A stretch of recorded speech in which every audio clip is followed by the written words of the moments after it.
Hello everybody, thanks very much for joining us for this week's mystery tour at the Tasmania Museum and Art Gallery.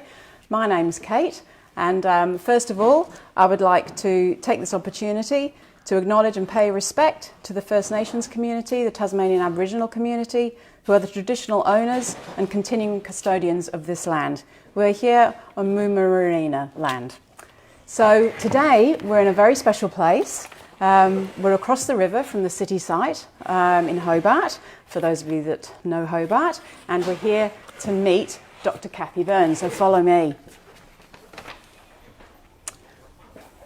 Hi everyone. So we're going to be talking about the invertebrate collection in zoology today, but I'm going to give you a quick overview first. So we're standing in the dry invertebrate collection at the moment. Now, one of the main objectives in zoology is to document every species of animal that we have in the state. Now, that's no mean feat because there are literally thousands and thousands of species in Tasmania. Most of those are invertebrates by far, and one of the largest groups, or I should say the largest group, is the insects. So we're now, at this very moment, in the insect collection. Now, it's relatively easy to store insects, and that's because they have an exoskeleton, which dries out nicely, which enables you to actually store them dry for many, many decades. So you can see around us here are a few different drawers of insects. The biggest part of the collection is the beetle collection. All these cabinets that you can see over here have beetles in them because it's the largest group of animals in the world. It is, not only is it the largest group of insects, but it's also the largest group of animals. Yeah, look at them all. Now these that range from extremely small specimens, like we can see in this drawer, to much bigger examples. So this is our lovely Christmas beetle that we have here in Tasmania, which has a huge diversity of colours and sizes, depending on where it comes from. And we also have a large collection of animals, including beetles, that are found in different countries. This is an important collection as well, though, because we do know the provenance where these actual beetles come from. So it is actually a scientifically important collection as well. But today, we're going to be talking about moths. Oh, moths. Yes. So moths are one of the largest groups of insects as well. And fortunately for us, they can be stored really well, just like any other insects. But to find out more about moths, we're going to go to the labs, where a lot of our work is done on actually preparing insect specimens and other animal specimens. Great, very interesting. Cathy, before you go any further, I think that you are a particular expert in moths, aren't you? So it is a speciality of yours. Yes, so that's why we're talking about moths today, because my research interest is native moths. So I do taxonomic work on moths. Like a lot of insects, a huge percentage of the fauna is undescribed or new to science. And in fact, in Australia, 70% of the flora and fauna of Australia is undescribed or new to science. So there's a huge amount of work that needs to be done as far as taxonomy goes. You've got quite a big job then. Yeah. Huge job. Okay, let's go and find out some more, shall we? So if you just follow me down to the labs.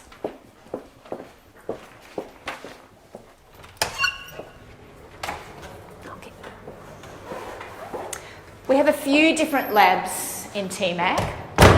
One lab is used for preparing large animals, like whales, mammals, amphibians, birds. But the lab that we're going to be looking at mainly today is the dry lab, where we prepare small animals, mainly insects. So if we just come in here, and here we have two volunteers that are helping us do that very task. Hello. Hey, So you can see here that on the middle table we've got lots of drawers of moths. Most of these are from a recent survey that we've done. TMAG tries to mount one expedition every year to collect insects and other plants and animals in remote areas of Tasmania. And that's because a lot of those areas have never been surveyed before. And so if we're going to achieve our goal of understanding Tasmania's biodiversity, we really need to do that. We really need to go to these areas to see actually what lives there, because that gives us a great understanding of what that area is about. Moths are relatively easy to collect. They're attracted to light. So I use a couple of different traps And they both rely on UV light because moths really home in on UV light. And that's because that frequency of light is used by moths to navigate.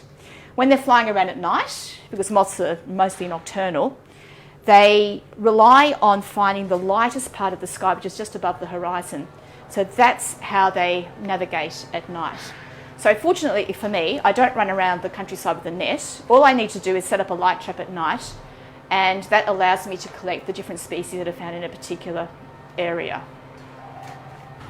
So I'm now just going to give a quick overview of what moths are. So moths are one of the largest groups of animals in the world.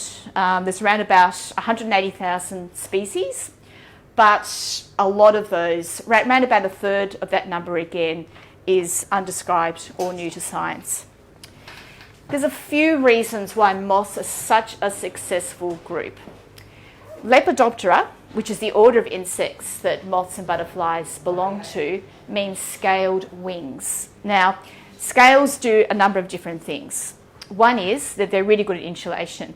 So they keep the moth warm, and that's important for a nocturnal animal. But it also enables them to fly. Moths are able to shut off their thorax, which is the middle segment that has the wing muscles in it. And what they often do is shiver to increase their temperature. And the scales just aid in insulating the body so that they can fly. That's fascinating. Yeah. Second most important thing about moths is about scales is that they afford numerous amounts of colour and patterns on their wings. And the reason for that is they need to be very well camouflaged during the day when they're settling during the day to avoid predators. The other interesting thing about the patterns is that they often have eye spots on their wings. So this model here of a moth is actually a Helena gum moth, which is one of the largest species that we have in Tasmania.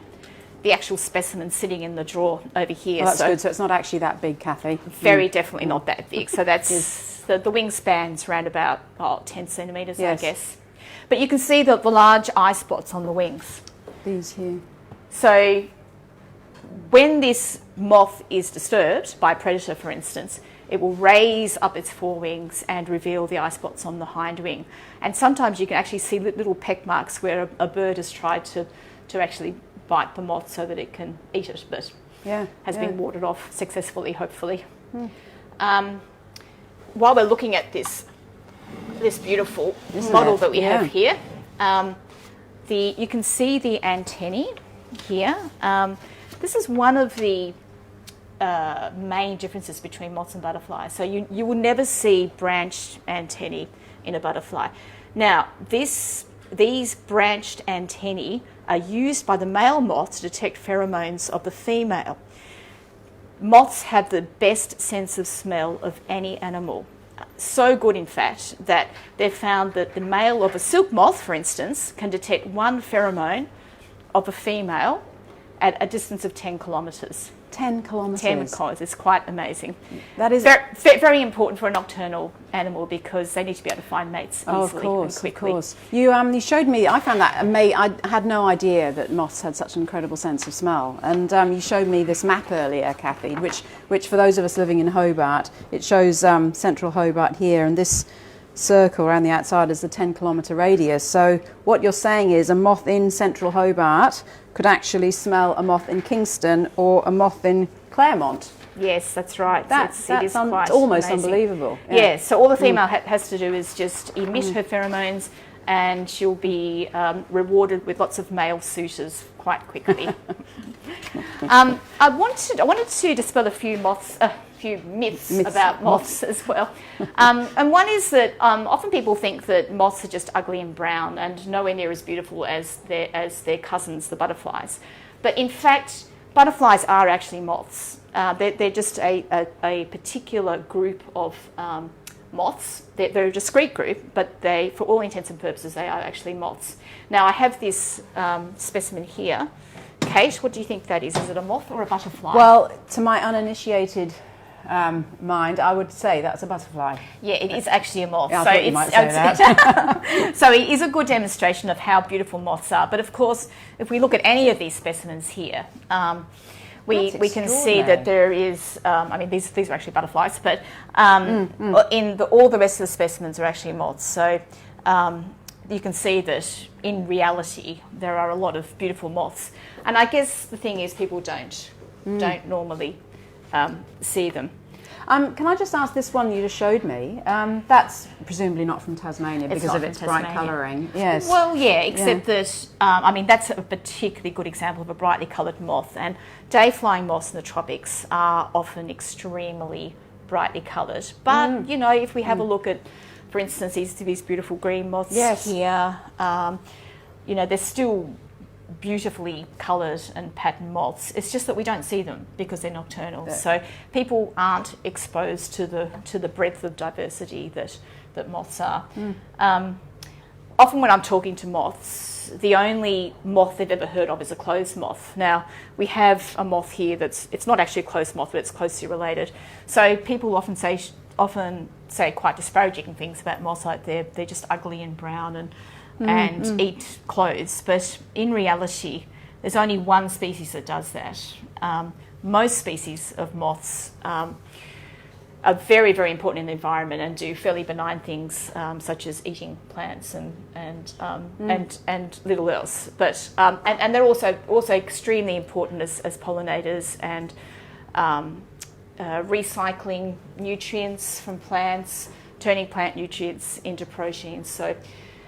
And provide food for a host of other different animals. You were mentioning that some are quite brightly coloured, but I noticed that you've got some really dark moths here. Can you tell us a bit more? I was talking about camouflage. So this is a really good example of camouflage. This particular species of moth tends to live in recently burnt areas. So it gets drawn to areas in eucalypt forests that are recently burnt. And its colouring is indicative of that. So during the day, they'll rest on a blackened stump or blackened tree trunk and are perfectly camouflaged. Their caterpillars tend to eat new growth of eucalypt, so they're very, very well adapted to living in recently burnt eucalypt forests. I might just draw attention to these particular moths around here. Just talking about beautiful moths. So I'm working on this group at the moment, and that's because it's quite a well-known group of moths. They're found all over Australia. We have 2 species in Tasmania, but we've just recently discovered that there are probably 3 new species in this group that haven't been detected previously. And that's because they look fairly similar to other species in the group, but we were able to use DNA to actually confirm that they're different species. So at the moment, I'm working on actually describing those species. That's my main project at the moment. Can I just ask, when you said this group, what is the name of this group? Okay, so they belong to the family Geometridae. Yeah. But the group is called satin moths. So that's the common name. I saw a lot of those a couple of months ago. Okay, a lot, and they are stunning. They are stunning, yes. Yeah. This species here, it's a very pale species, is a new species. So it's not found in Tasmania, but it's found at high elevations. So it's a really beautiful species.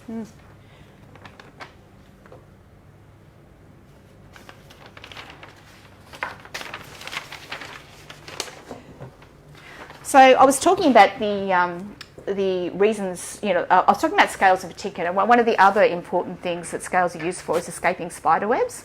So moths often fly into spider webs, but the scale, so what happens with moths is they often tumble through the web, and that enables them to actually escape. So that's another innovation with scales that make them really... Right, so the scales stay on the web? Yeah, and they just kind of tumble through, lose their scales, but they're able to escape. So yeah, it's been shown that it's really important with escaping predation from spiders as well. I'm going to go out and look for that now. Yeah, sure. I can see it. One of the reasons why moths are so highly evolved is that they evolved approximately 260 million years ago. And they belong to what we call the mega diverse groups of insects, and they also include beetles, wasps and ants and flies. And something in common with all those groups is they have what we call metamorphosis in their life cycle, which means that the eating and growing stage of the life cycle is the caterpillar, which is what we're going to talk about now. So we're going to move into the lab next door and talk about a really interesting project that we've been involved in, which has got everything to do with caterpillars. So this is what we call the microscope lab. And in here is Di Moyle, who has been working with me on a project to construct a key, an identification tool for identifying caterpillars. But I think Di's doing something a bit different at the moment. She's actually dissecting the genitalia of a moth, which is really important in identification. That's what they look like. So that's the male genitalia, it's a picture. So she's actually looking at male genitalia underneath the microscope at the moment. That's the work that we're doing on that particular group, the satin moths. I'm not surprised you need a microscope. Yes. But what we want to talk about now is the caterpillar key. So we're launching this key today. This key will be available to the general public today. Now, this is a tool for identifying caterpillars down to family level.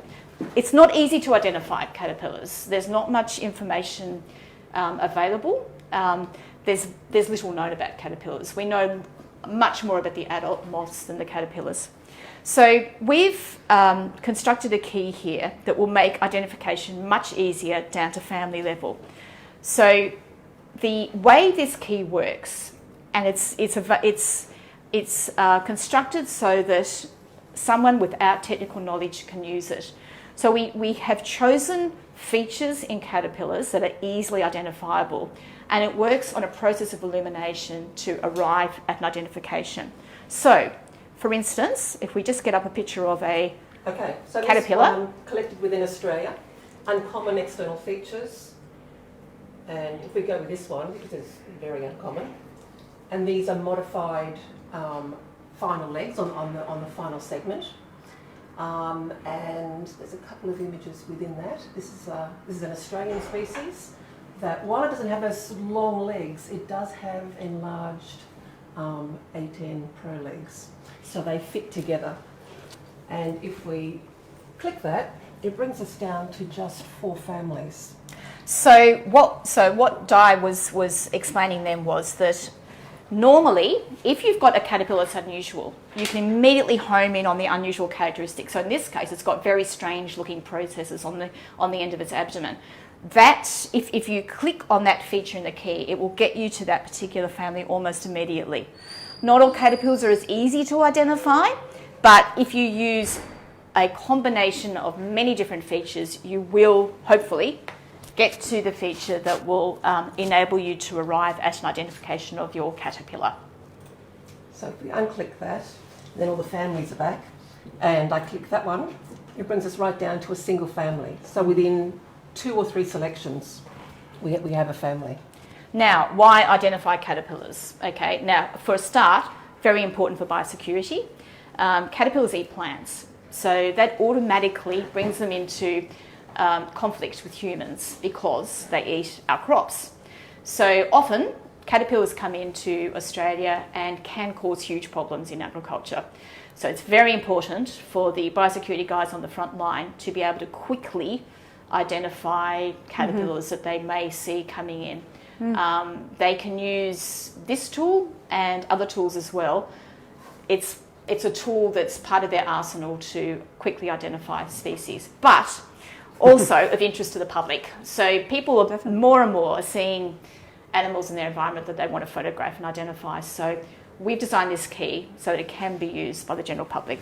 Yeah, this is the sort of old-fashioned sort. So it's highly technical, not easy to use.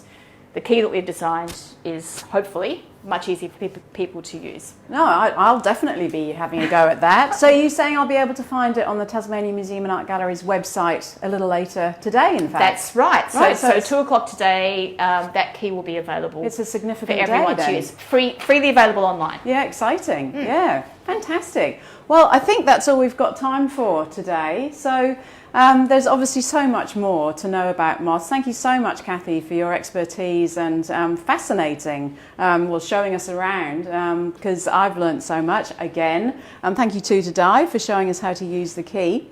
And we look forward to seeing you all again at the same time next week for another mystery tour with the Tasmanian Museum and Art Gallery staff. Thank you very much to the Friends of TMAG for helping to support this program. We really appreciate it. Bye for now.